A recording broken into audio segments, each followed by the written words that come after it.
Las historias que yacen en las páginas prohibidas de la Biblia son más que solo relatos. Son ecos de un pasado que perturba las normas establecidas y sacuden las bases sobre las que se asienta la fe de millones. Imagina por un momento un mundo donde la narrativa no se limita a la salvación y la gracia, sino que se adentra en los abismos de la desesperación, el pecado y la necesidad de redención. Tal es el universo que nos ofrecen estos textos prohibidos.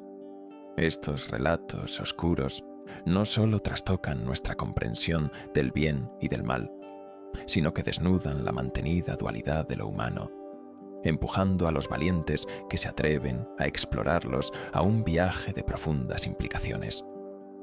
Uno de los textos que más inquieta a quienes han tenido la osadía de examinarlo es el libro de Enoc, un antiguo manuscrito que ha sido desestimado de la colección canónica. Enoc, el bisabuelo de Noé, es retratado como un personaje que por su cercanía con Dios fue llevado al cielo. Sin embargo, su relato no se detiene en la dicha celestial. En el libro de Enoc se relatan las visiones de los ángeles caídos, aquellos que, impulsados por su desobediencia, fueron desterrados a la tierra donde el caos reinó. La errante figura de estos ángeles, conocidos como los vigilantes, ofrece una perspectiva de la creación en la que lo maligno se inserta en el tejido mismo de la humanidad. Las visiones de Enoc no solo muestran la rebelión de estos seres celestiales, sino también el ominoso deseo de cruzar las fronteras de lo divino, involucrándose en la vida de los mortales y dejando un rastro de destrucción. Este libro perturbador plantea preguntas inquietantes sobre la tentativa de los seres celestiales de interactuar con la humanidad y los terribles efectos que dicha interacción puede desencadenar. La profunda inquietud que generan sus páginas ha llevado a su exclusión, subrayando el temor que encierran sus visiones. En un giro igualmente sombrío, el apócrifo de Juan presenta otro relato escalofriante que escapa a la mirada complaciente de muchos. Este texto, que igual pone en entredicho el relato habitual de la creación, revela el surgimiento del mundo como un acto de desesperación y confusión. A través de un diálogo tenso entre Jesús y Juan, se revelan verdades ocultas sobre los orígenes del mal y la existencia de entidades oscuras que manipulan la realidad. Las nociones de un Dios celoso, que crea no solo por amor, sino por miedo a ser amenazado, provocan reflexiones sobre la naturaleza de la divinidad y nuestra relación con lo sagrado. Este relato sobrepasa la simplista imagen de un Dios bondadoso y benevolente, desdibujando las líneas entre el bien y el mal, y planteando, más bien, que las fuerzas malignas son parte intrínseca de la existencia. En su búsqueda de la verdad, los lectores de este texto se encuentran inmersos en un abismo de dudas y revelaciones que desafían el orden establecido, dejando al descubierto una humanidad frecuentemente marginada por la búsqueda de la luz. El Evangelio de Tomás, por su parte, nos presenta una visión insólita de la vida de Jesucristo, distanciándose radicalmente de los relatos canónicos.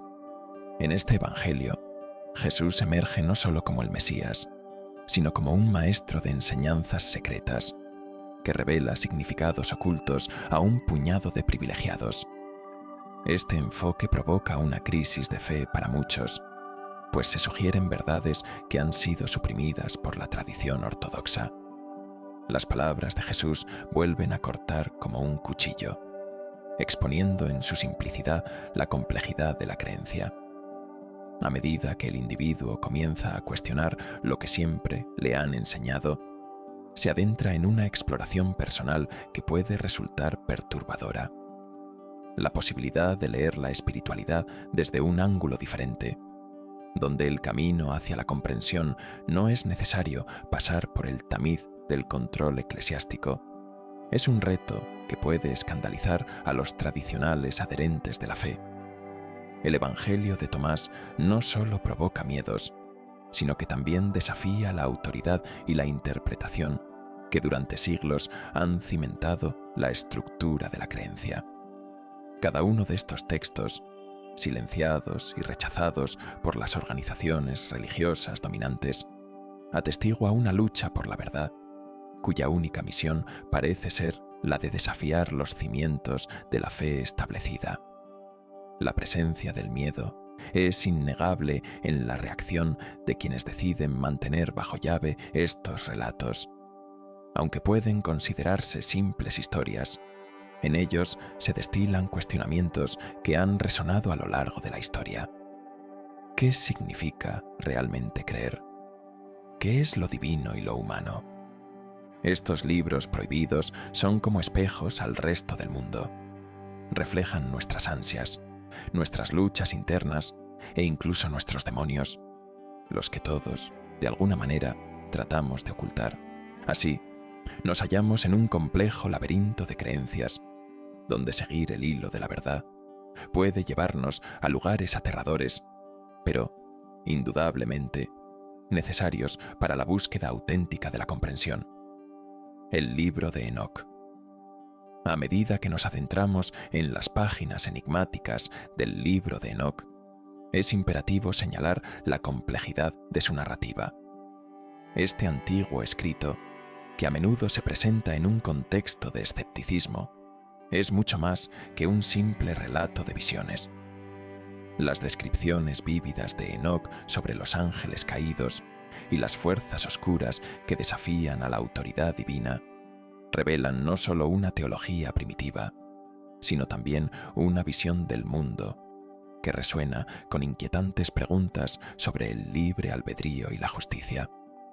A lo largo de su viaje celestial, Enoc se convierte en testigo de secretos que los mortales no están destinados a comprender, visiones que amenazan con desestabilizar las concepciones convencionales del bien y del mal. En su travesía hacia las moradas celestiales, Enoc es guiado por ángeles, seres que sirven tanto como protectores como mensajeros del juicio divino. Uno de los aspectos más intrigantes de su experiencia es la forma en que estos ángeles se presentan a él. Su estética es sobrecogedora. Ojos como llamas, rostros resplandecientes que emanan sabiduría y poder, pero a menudo poseen una tristeza profunda. Están atrapados entre las órdenes celestiales y la desobediencia de sus hermanos caídos, lo cual les confiere un aura cargada de tensión emocional. Enoc se encuentra en una paradoja. Mientras es un humano que ha sido elevado a la divinidad, observa a seres que han caído de la gracia, y esto despierta en él una reflexión sobre su propia humanidad. Las visiones de Enoc sobre la rebelión de los ángeles caídos son particularmente perturbadoras. Estos seres, que una vez fueron luminarias en el cielo, sucumbieron a la codicia y la lujuria, desafiando orden divino al mezclarse con la humanidad. Se dice que tomaron como esposas a las hijas de los hombres, un acto que representa no solo una transgresión física, sino simbólica, pues trastoca el delicado equilibrio entre lo humano y lo divino. Enoc describe a estos seres caídos, conocidos como los vigilantes, con una mezcla de horror y fascinación. Sus actos desatados traen consigo no solo la ruina de su reino celestial, sino también un diluvio de iniquidades sobre la tierra. Este relato, con su tono apocalíptico y ominoso, presenta un mundo donde la intervención divina es necesaria para restaurar el orden perdido. El juicio que se pronuncia sobre los vigilantes es igualmente revelador. Su condena no se limita a la pérdida de su lugar entre las estrellas. Representa una advertencia. El lector se enfrenta a la cruda realidad de que la corrupción y el abuso del libre albedrío tienen consecuencias graves y permanentes. Las visiones de Enoc son un eco de la idea de que el pecado trae su propia retribución. un concepto publicitado en diversos textos sagrados. Sin embargo, el enfoque de Enoc en la caída de los ángeles añade una dimensión única al debate sobre la naturaleza del pecado y la justicia. En su narrativa, Dios no actúa como un tirano caprichoso, sino como un juez justo que observa la descomposición del orden establecido y toma medidas para corregirlo. Hay otra parte inquietante en el viaje de Enoc, su encuentro con el abismo. Este reino sombrío, un espacio que muchos temen, es descrito con un exquisito detalle que deja a los lectores con una sensación de inquietud. Enoc no solo ve la prisión de los ángeles caídos, sino también la dimensión más amplia de la desesperanza humana y la condena. A través de su relato, se abre un pasaje que le permite explorar las profundidades del sufrimiento, la desesperación y la soledad. Esta concepción de un abismo eterno plantea una pregunta perenne. ¿Hasta qué punto es sostenible el sufrimiento humano antes de que se convierta en un eco de lo divino? Enoc regresa de su viaje transformado, un ser imbuido de conocimiento y al mismo tiempo de una carga pesada. Sus visiones no pueden ser simplemente compartidas con la humanidad, ya que contienen secretos que son demasiado difíciles de soportar. Aquí radica la tragedia de Enoc. Aunque ha sido elegido para llevar un mensaje de advertencia, los humanos, por su propia naturaleza, son reacios a escuchar. El miedo a lo desconocido y lo inconmensurable de su experiencia lo rodea como un velo, un recordatorio constante de que el conocimiento conlleva responsabilidad. Nos enfrentamos, así, al dilema central del libro de Enoc. Al haber visto lo que ha visto, ¿qué debe hacer Enoc con este conocimiento? Las visiones y relatos de Enoc se convierten en un espejo oscuro que refleja nuestra propia lucha con el mal. Las decisiones de los ángeles caídos y sus pecados resuenan en la historia humana. Un recordatorio escalofriante de que los caminos elegidos por el deseo y la ambición pueden llevar a la ruina. La narrativa de Enoc deja a los lectores meditando sobre los riesgos asociados con el conocimiento prohibido, planteando preguntas sobre quiénes somos realmente en la vastedad del tiempo y el espacio. ¿Es el hombre, en su búsqueda de entendimiento, un mero reflejo de aquellos que cayeron antes que él? Y si es así, ¿podremos evitar los mismos destinos sombríos que han sido tan vívidamente retratados en el camino de Enoc? Así emerge la figura de Enoc como un mensajero destinado a advertir, pero también como un símbolo de la curiosidad humana. En su viaje, nos invita a enfrentarnos a nuestras sombras y a buscar la verdad, no como un fin en sí mismo, sino como un medio para la esperanza y la redención. Sin embargo, lo que queda claro es que el camino hacia la comprensión es intrincado y está lleno de sombras. Lo que Enoc ha visto puede cambiarlo todo, o quizás condenarnos a todos. Con su mensaje reprimido, nos deja con un eco persistente de incertidumbre y la necesidad apremiante de desenterrar los secretos que tal vez permanecerían mejor olvidados. El Evangelio de María Magdalena. El Evangelio de María Magdalena ahonda en una relación profundamente espiritual y personal entre ella y Jesús, ofreciendo una perspectiva que desafía las narrativas tradicionales acerca de su figura. En esta alternativa, María Magdalena no es simplemente un personaje secundario que sigue al Maestro en su camino, sino una mujer con un profundo entendimiento de sus enseñanzas, una compañera indispensable en la misión de expandir el mensaje del reino de Dios. El Evangelio revela conversaciones íntimas entre ellos, donde ella no solo asimila las doctrinas, sino que también se convierte en portavoz y docente. María es presentada como la verdadera portadora de la revelación, lo que suscita preguntas inquietantes sobre el silencio que rodeó su figura en la historia del cristianismo. En un mundo dominado por el patriarcado, donde las voces de las mujeres a menudo fueron marginalizadas, el Evangelio de María se erige como un acto de rebeldía. Con audacia, cuestiona la autoridad de los hombres que han gobernado las estructuras religiosas, insinuando que tal vez su mensaje fue demasiado radical para ser aceptado por una comunidad que buscaba cimentar su poder. A lo largo del texto, se enfatiza la iluminación que María recibe directamente de Jesús. Esta conexión única no solo denota un nivel elevado de confianza, sino que también revela la importancia de la voz femenina en la enseñanza espiritual. Las visiones que María describe en el Evangelio nos muestran a una persona que ha traspasado la mera superficie de la fe, adentrándose en los misterios más profundos de la existencia humana. ¿Qué significa verdaderamente seguir a Jesús? ¿Es una mera obediencia a las reglas o un viaje de autodescubrimiento que implica cuestionar todo lo que se sabe? María también se enfrenta a una comunidad que se muestra escéptica ante su papel. Los apóstoles, en su perplejidad, luchan con la idea de que una mujer les enseñe.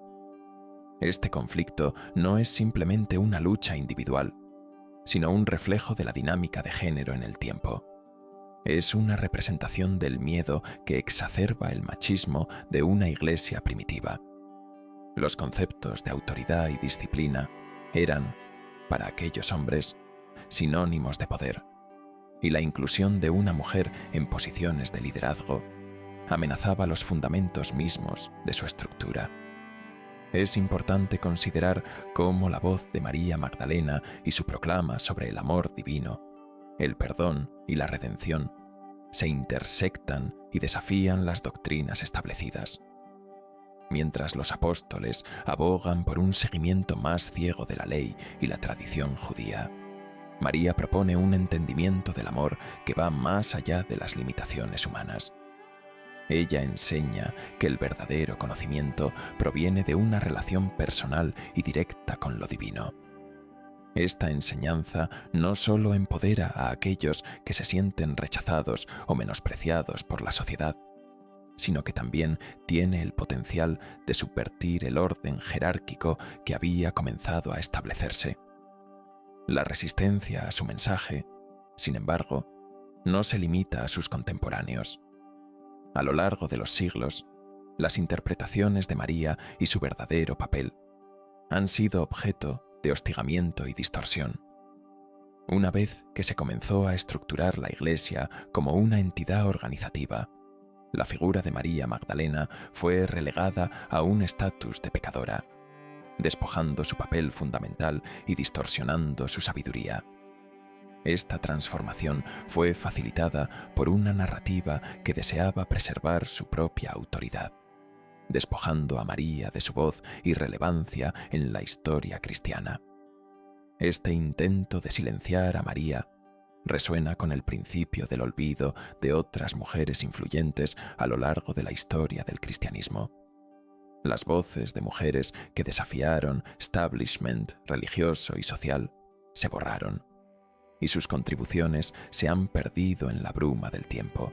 En un contexto donde la religión se ha utilizado como herramienta de control y dominio, la figura de María representa un rayo de esperanza y resiliencia, un recordatorio de que el espíritu de disidencia y búsqueda de verdad puede surgir en cualquier tiempo y contexto.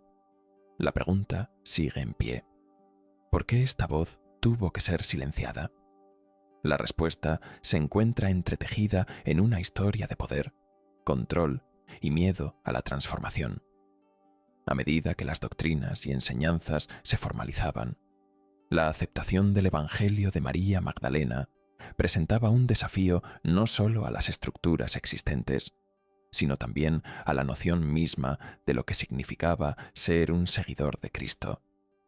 Su sabiduría y visión abrieron un espacio para una espiritualidad más inclusiva, una que abrazaba la vulnerabilidad y la igualdad entre géneros, un camino que muchos estaban dispuestos a rechazar por el temor a perder su autoridad. La historia de María no es solo la de una mujer silenciada, sino la de un mensaje integral que se niega a ser olvidado.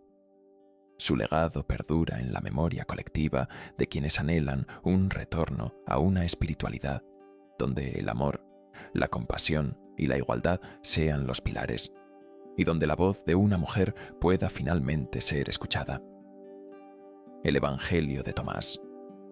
El Evangelio de Tomás, a menudo considerado apócrifo, ofrece un enfoque singular hacia las enseñanzas de Jesús, lejos de las narrativas que han predominado en los textos canónicos, lejos de la teología elaborada y las doctrinas rígidas que han construido la fe cristiana a lo largo de los siglos. Este Evangelio destaca a menudo la importancia de una relación personal e íntima con lo divino. Cada uno de sus 114 dichos presenta un reto, no solo a las interpretaciones tradicionales, sino también a las mismas fundaciones de la estructura eclesiástica que, en su naturaleza, busca controlar la espiritualidad de los seguidores. La voz de Jesús en el Evangelio de Tomás es sutil pero potente. Invita a los oyentes a mirar hacia su interior, a cuestionar su existencia y a descubrir la chispa divina que reside en ellos. Frases como "el que busca no debe dejar de buscar hasta que encuentre" sugieren un viaje de autodescubrimiento que es intransferible e individual.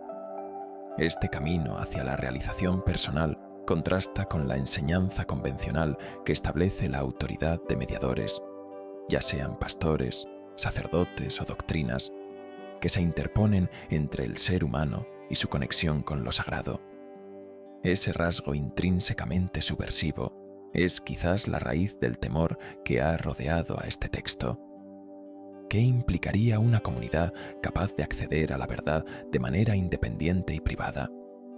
La respuesta podría ser un desmantelamiento de las estructuras de poder establecidas.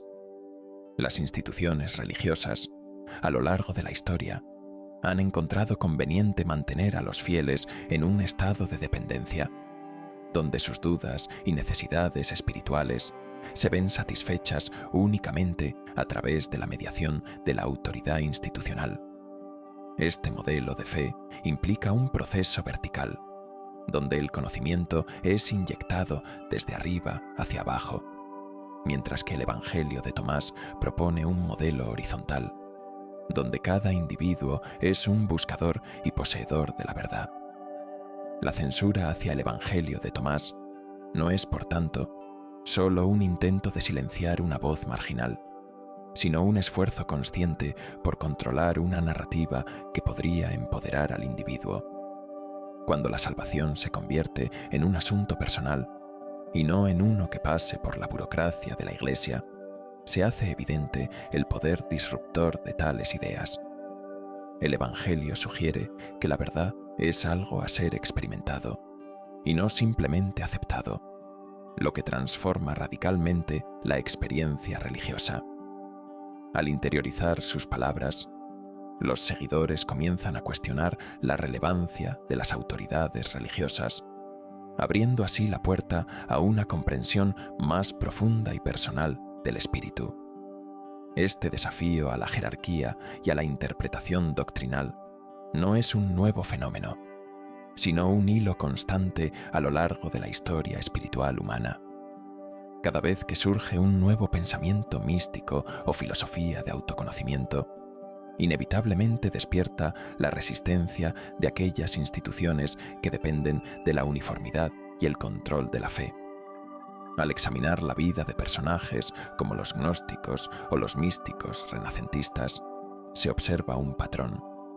Cuanto más se acercan a una realización de su conexión directa con lo divino, más se ven acosados por la censura y la persecución. Sin embargo, en la esencia de estas enseñanzas radica una revelación poderosa. El potencial de transformación personal es inagotable. El Evangelio de Tomás empodera a cada individuo a convertirse en su propio maestro y guía, Cada dicho es un espejo que refleja la propia espiritualidad, despojando al ser humano de las limitaciones impuestas por un sistema que podría ser más interesado en mantener su existencia que en fomentar una relación genuina con la divinidad. La posibilidad de un despertar espiritual sin intermediarios ha sido, desde el inicio, un riesgo para las instituciones que fundamentan su existencia en la exclusividad del conocimiento. Más allá de la censura, el verdadero desafío que enfrenta cada generación es la invitación a la autorrealización. En lugar de ver al Evangelio de Tomás como un conjunto de frases desconectadas, es fundamental comprenderlo como un llamado a la reflexión, una propuesta para reimaginar las posibilidades de lo que puede ofrecer la vida espiritual. Esta búsqueda de claridad dentro de la confusión de múltiples voces puede ser abrumadora. A menudo, el ruido de la doctrina establecida eclipsa la sabiduría innata que cada persona tiene dentro de sí. La invitación de Tomás es aparecer ante el misterio, no como un súbdito temeroso, sino como un explorador valiente, dispuesto a mirar más allá de las sombras de la tradición y abrazar la luz de la comprensión personal. Así, el Evangelio de Tomás se convierte no solo en un documento de valor histórico y literario, sino también en un faro para aquellos que buscan autenticidad en su vida espiritual. Al promover una conexión directa con lo divino, se presenta como un desafío continuo a los límites impuestos por las instituciones. Un eco perenne que resuena en el corazón de todos los que anhelan conocer la verdad, no como un dogma, sino como una experiencia transformadora y profundamente personal. Esa es la esencia del mensaje de Tomás, un legado que persiste en el tiempo, instando a cada generación a emprender su propio camino de descubrimiento. El libro de la sabiduría. El libro de la sabiduría, un texto que ha perdurado a través de los siglos, sigue siendo un faro de reflexión en un mundo que a menudo elige ignorar sus profundas advertencias. En este capítulo, se despliega una narrativa que desafía la superficialidad de la riqueza y el ajetreo que rodea a los poderosos. En sus páginas, la sabiduría nos invita a considerar no solo la efímera naturaleza del éxito material, sino también el tipo de vida que realmente se alinea con la justicia divina. La filosofía que emana de sus versos no se limita a preguntar qué es lo que uno posee, sino que interroga el valor de lo poseído. Este cuestionamiento resulta provocador en una sociedad que ha institucionalizado la idolatría a las riquezas y al estatus. Desde el primer renglón, el lector es confrontado con un estilo que no da cabida a la mediocridad. Se le desafía a reflexionar y a descifrar su propio camino entre las múltiples opciones que ofrecen los dioses fugaces de la opulencia. La conciencia exige una evaluación sincera.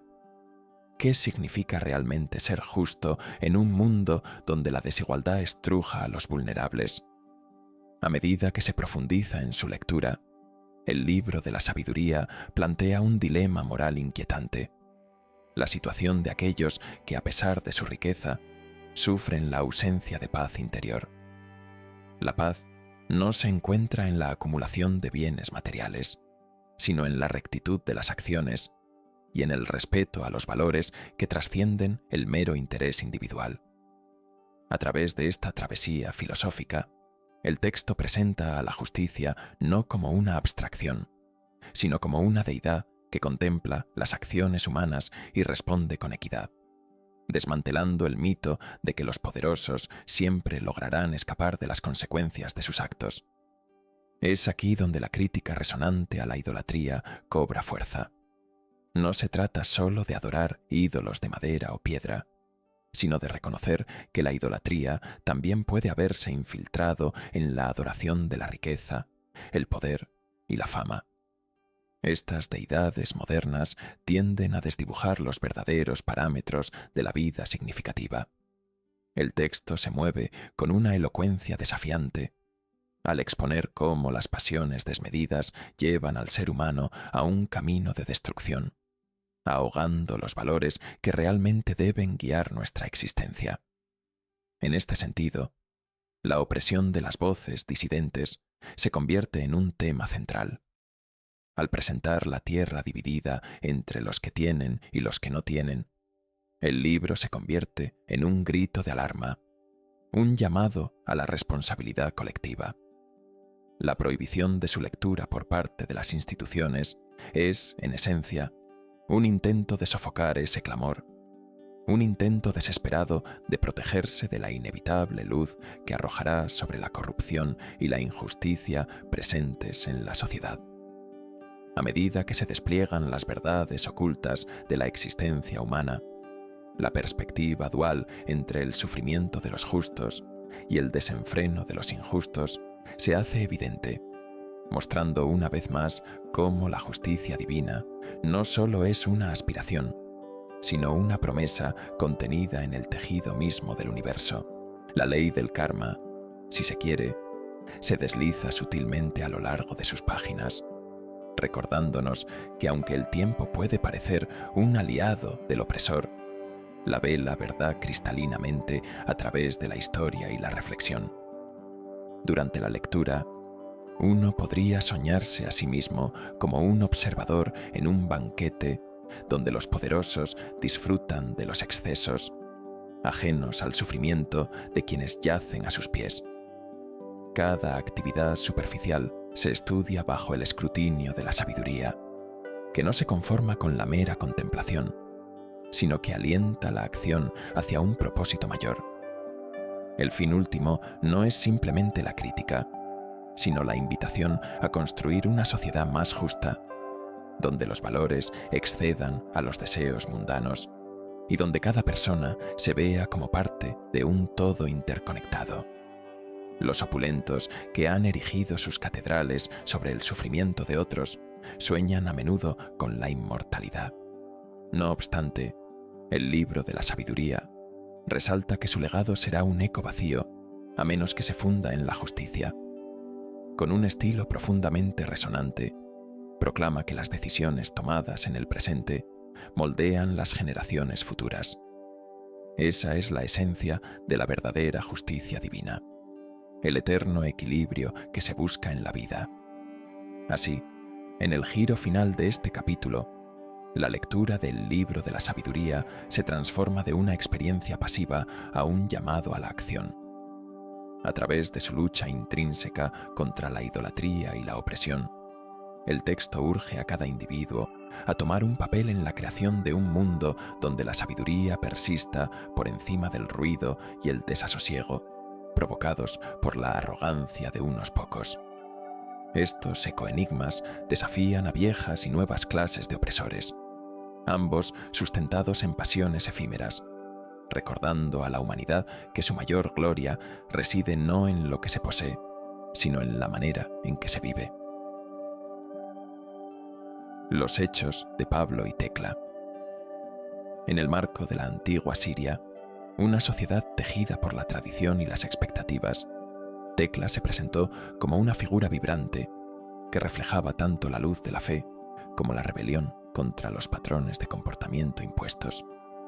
Su viaje no solo fue uno de descubrimiento personal, sino también de transformación social. Desde temprana edad, Tecla comprendió que el camino del conformismo la llevaría a una vida vacía, una existencia limitada que no le permitiría realizar su potencial como mujer. Mientras las féminas de su tiempo eran alentadas a vivir en la sombra de sus esposos y a atender el hogar, ella buscó algo más profundo, la verdad revelada a través de las enseñanzas de Pablo. El encuentro de Tecla con Pablo fue, sin duda, un momento de revelación. En sus palabras, ella oyó una invitación a un mundo distinto, un mundo donde su voz no solo era válida, sino necesaria. Pablo desafiaba a los fieles a abrir sus corazones a la radicalidad del amor y la compasión. Tecla, con su espíritu indomable, Abrazó estas enseñanzas y decidió no dejar que las restricciones de género ahogaran su búsqueda de la verdad. Era como si cada letra y cada palabra que Pablo compartía rebotaran en su alma, desatando una oleada de coraje que la animó a romper con las tradiciones que habían dictado su vida. Su decisión de seguir a Pablo no fue sencilla, y el costo de sus convicciones pronto comenzó a hacerse evidente. Mientras desafiaba las expectativas de un papel sumiso y adecuado, la comunidad observaba con desdén. Las mujeres de su tiempo, que encontraban consuelo en la seguridad del rol establecido, miraban a Tecla con una mezcla de admiración y temor. Ella sabía que había abierto una puerta que muchas preferían mantener cerrada, una puerta que, de cruzarse, podía cambiar no solo su destino personal, sino el de muchas otras. La chispa de su fe no solo la iluminaba a ella, sino que prometía encender un fuego en los corazones de aquellas que ansiaban liberarse de las cadenas invisibles de las normas sociales. A medida que se unía a la comunidad de seguidores de Pablo, su vida se convirtió en un testimonio de resistencia. Los espacios que ocupaba estaban impregnados de un nuevo espíritu, uno que desafiaba las normas socialmente aceptadas. Las conversaciones en las reuniones comenzaron a girar alrededor de la igualdad y el espíritu libre que Pablo promovía. Tecla se erigió como un faro entre sus compañeras, desafiando la noción de que la obediencia era la única virtud. Hablaba enérgicamente sobre la dignidad que cada mujer debía reclamar, recordando a aquellos que la rodeaban que la historia de la salvación estaba también tejida con los hilos de la experiencia femenina. Sin embargo, la popularidad de Tecla era una amenaza directa para las estructuras patriarcales asentadas. Su creciente influencia en la comunidad cristiana provocó disturbios en las esferas de poder, tanto en los liderazgos religiosos como en las estructuras familiares. La comunidad, que antes encontraba unidad en la sumisión, se empezó a fragmentar. Las voces que una vez susurraron en apoyo ahora murmuraban en oposición. Las potencias de la época, incapaces de tolerar un desafío tan audaz al orden establecido, tomaron decisiones drásticas. Tecla fue arrastrada ante los líderes de la comunidad, un tribunal formado por aquellos que se sintieron amenazados y despojados de su control. Los acusadores, amparados en una interpretación rígida de las Escrituras, clamaron por su condena, arguyendo que su desafío a los roles de género desestabilizaba la esencia de la fe y minaba la unidad del pueblo. Su respuesta fue contundente. Hablaba desde un amor vibrante e inclusivo, uno que desbordaba las barreras humanas. Ante la hostilidad, su voz resonó con una tremenda claridad. Su fe no se limitaba a un solo lugar, sino que se extendía más allá de las murallas de la tradición. Esas audiencias culminaron en uno de los momentos más cruciales de su vida, cuando la posibilidad de la muerte se interpuso en su camino. Los jueces clamaban por su ejecución, un recordatorio brutal de que el camino del liderazgo femenino estaba pavimentado con riesgos. Aquí, un lugar donde las barreras de género se desdibujaban en el contexto de su fe, Tecla se encontró en el umbral de su propia historia, una historia que necesitaba ser contada. Fue en esos momentos de incertidumbre que su coraje se tornó en acción, mostrando que la verdadera fe es aquella que se vive al borde del abismo. A medida que su historia continuó diseminándose, tropezó con el ineludible juicio de la historia misma. Los vencedores, aquellos se sentían inundados por la ofensa de su audacia, decidieron borrar a Tecla. En la selección de textos bíblicos, su figura fue negada, una sombra que se desvaneció entre las páginas oficiales, mientras las voces de líderes hombres adquirían mayor preeminencia. Era más fácil silenciarla que abrazar la singularidad de su determinación. En la historia restaurada, su viaje hacia la libertad se transformó en un eco, pero su ausencia dejó una huella profunda. Hoy, imaginamos un cristianismo donde Tecla se había consolidado no como un apéndice olvidado, sino como una de las pilares fundamentales de la fe. Cuanto más exploramos su legado, más se hace evidente que su historia es un espejo que refleja luchas contemporáneas de muchas mujeres que todavía, años después, enfrentan similares luchas por su voz e identidad. En este imaginario vibrante, el camino del cristianismo había tomado rutas nuevas, llenas de matices y diversidad, resonando con el profundo entendimiento de que la fe es un tejido intrincado de historias humanas. El Apocalipsis de Pedro. El Apocalipsis de Pedro no solo presenta una ferocidad aterradora en su descripción de la condenación, sino que también plantea interrogantes profundos sobre la naturaleza del mal y la justicia divina. Las visiones que surgen de sus palabras no son puramente simbólicas. Representan un reflejo del miedo humano hacia lo desconocido y hacia las consecuencias de un comportamiento desviado. En un tiempo donde la moralidad y la ética eran piedras angulares en la vida de las comunidades, este texto alarmaba no solo por su contenido gráfico, sino también por la manera en que confrontaba a los creyentes con sus propias debilidades y fallos. Las imágenes de tormento eterno que pueblan las páginas del Apocalipsis de Pedro se convierten en un mecanismo de control y de reflexión colectiva. La narrativa apocalíptica expone la idea de que el juicio no es solo un destino personal, sino un fenómeno que puede afectar a toda una sociedad. En este contexto, los pecadores son representados como aquellos que han cruzado una frontera, un punto de no retorno que los sumerge en una existencia de sufrimiento interminable. La posibilidad de que el mal tenga consecuencias tan punzantes lleva a los lectores a considerar no solo su propia salvación, sino la del conjunto de la humanidad. A medida que los pasajes se despliegan, el lector se ve obligado a enfrentar la relación entre el bien y el mal de una manera cruda y directa. Más que una simple advertencia, el Apocalipsis de Pedro se convierte en un espejo que refleja la hipocresía social de su tiempo, donde los que se creen justos pueden ser, en esencia, culpables de los mismos pecados que condenan. La figura del pecador en este texto no es un extraño, sino un eco de la condición humana que existe en todos nosotros. En este sentido, el texto no solo es un llamado a la reflexión personal, sino un examen crítico de la sociedad en su conjunto. La descripción de tormentos en el texto es tan vívida que se convierte en un lamento colectivo, donde el sufrimiento de cada individuo se exagera para representar el peso del pecado en la humanidad.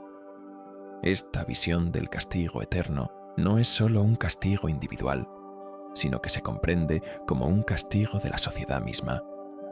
Este enfoque resuena intensamente en tiempos de crisis, donde el miedo puede ser un catalizador para analizar el comportamiento colectivo. La indignación moral se siente a través de sus páginas y se convierte en un canto de desesperación por la salvación. Los horrores descritos en el Apocalipsis de Pedro establecen un clima de urgencia en la búsqueda del bien. Este sentido de inminente juicio puede servir como una motivación para la mejora personal y comunitaria. La idea de que cada acción puede tener repercusiones que trascienden la vida individual plantea la pregunta de qué significa realmente ser bueno. ¿Es solo una cuestión de obedecer reglas o se trata de un compromiso genuino con el bienestar de otros? La conexión entre la acción y las consecuencias se vuelve palpable, y el texto hace un llamado a la responsabilidad compartida. El hecho de que este libro haya sido considerado tan chocante y difícil de digerir en su tiempo dice mucho sobre la resistencia cultural al reconocimiento del mal en todas sus formas. La noción de que el juicio final podría ser inminente, acompañada de una representación tan gráfica de los castigos, es un tema que a menudo se evade en la búsqueda de consuelo espiritual. Se podría argumentar que el Apocalipsis de Pedro, al ofrecer una visión tan innegable del sufrimiento eterno, revela un deseo de los escribas de erradicar el mal por completo, incluso a costa del temor reverencial. En la búsqueda del entendimiento de lo que es el bien y el mal, este texto pone de manifiesto que no se puede escatimar el peso del pecado. La representación del infierno, llena de desolación y angustia, no es simplemente un destino por evitar, sino una llamada a examinar cómo se vive en el presente. La tendencia de la humanidad a realizar acciones que van en contra de su propia naturaleza moral se convierte en un punto focal. Se podría argumentar, entonces, que el Apocalipsis de Pedro representa no solo una advertencia sobre el castigo, sino también un consejo sobre el camino hacia la redención. Sin embargo, a medida que los lectores se enfrentan a estas imágenes de terror, también deben considerar la posibilidad de que este juicio final no sea simplemente un acto de represalia divina, sino una oportunidad para la transformación. El sufrimiento descrito en el texto puede ser visto como un catalizador que lleva a la humanidad a una mayor comprensión de sí misma. En última instancia, el Apocalipsis de Pedro no solo examina lo que significa ser un pecador, sino que desafía a los lectores a reconocer su propia capacidad para el cambio. En este sentido, la perspectiva aterradora del texto hace un llamamiento irrefutable hacia un futuro donde el bien pueda prevalecer sobre el mal, siempre que se haga la elección correcta. Reflexiones finales y el legado de lo oculto. Las páginas de los libros prohibidos resuenan como ecos de una verdad oculta, susurrando historias y doctrinas que han sido relegadas al silencio por el miedo y el deseo de control. La historia del cristianismo, tal como la conocemos, está marcada por las decisiones de aquellos que han determinado qué es aceptable y qué es herejía.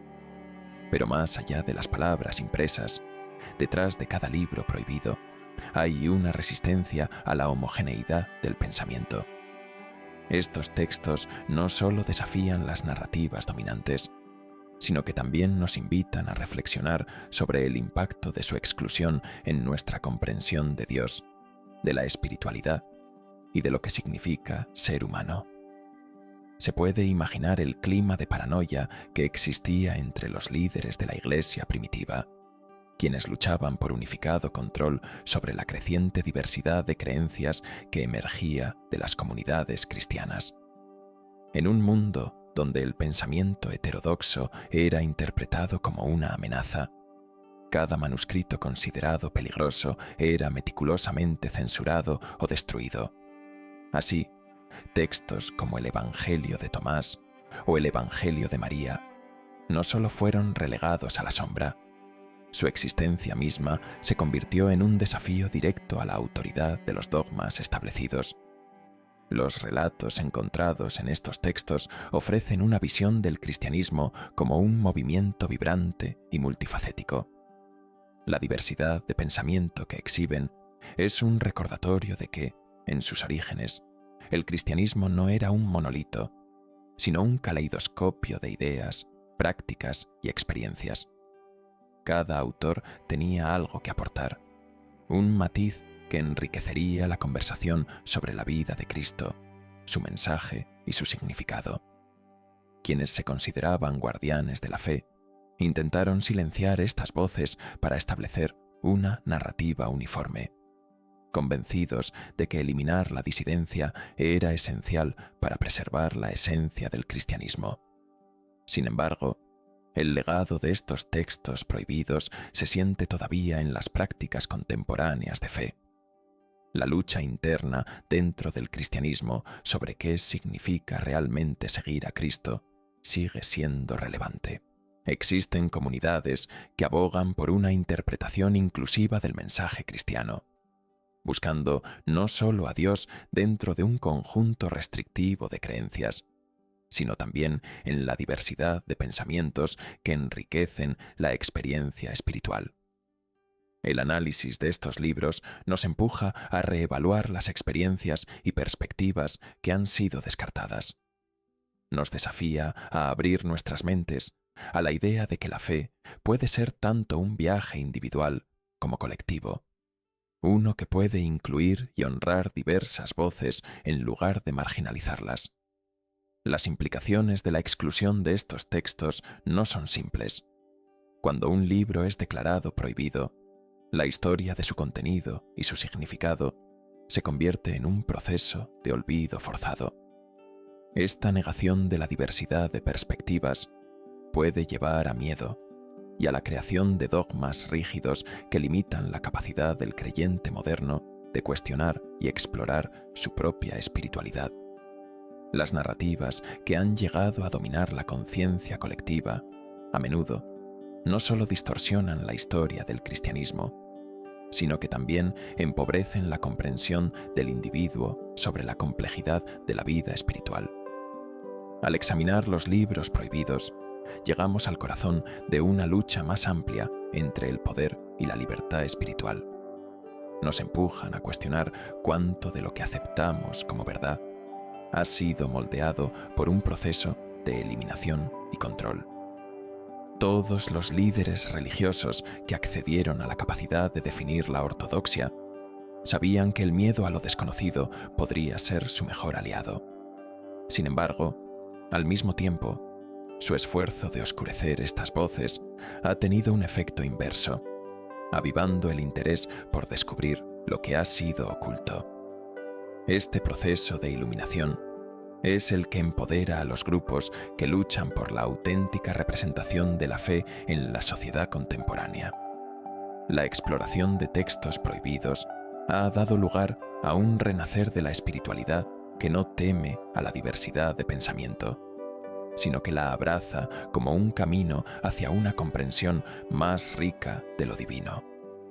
Esta resistencia a lo estandarizado es una fuerza poderosa que busca reconciliar las antiguas tradiciones con las realidades actuales. Así, al sumergirnos en la historia y los significados de estos textos, no solo analizamos lo que fue, sino que también nos enfrentamos a lo que es y lo que puede ser. Las doctrinas de antaño, si bien han configurado nuestras creencias contemporáneas, continúan siendo desafiadas por quienes buscan una interpretación dinámica y relevante de la espiritualidad. Lo oculto, entonces, no es solo un pasado perdido, es un legado que continúa susurrando en nuestro tiempo, impulsándonos a revisar nuestras propias creencias y acciones. En última instancia, los libros prohibidos son más que una simple reiteración de doctrinas olvidadas. Son un testimonio de la eterna lucha entre el poder y la libertad de pensamiento, una invitación a reflexionar no solo sobre lo que sabemos, sino sobre cómo queremos que modelen nuestra búsqueda de significado en el camino de la fe. Su legado sigue vivo, brindándonos la oportunidad de abrirnos a la pluralidad y la complejidad del conocimiento espiritual, recordándonos que el viaje del entendimiento es en sí mismo sagrado.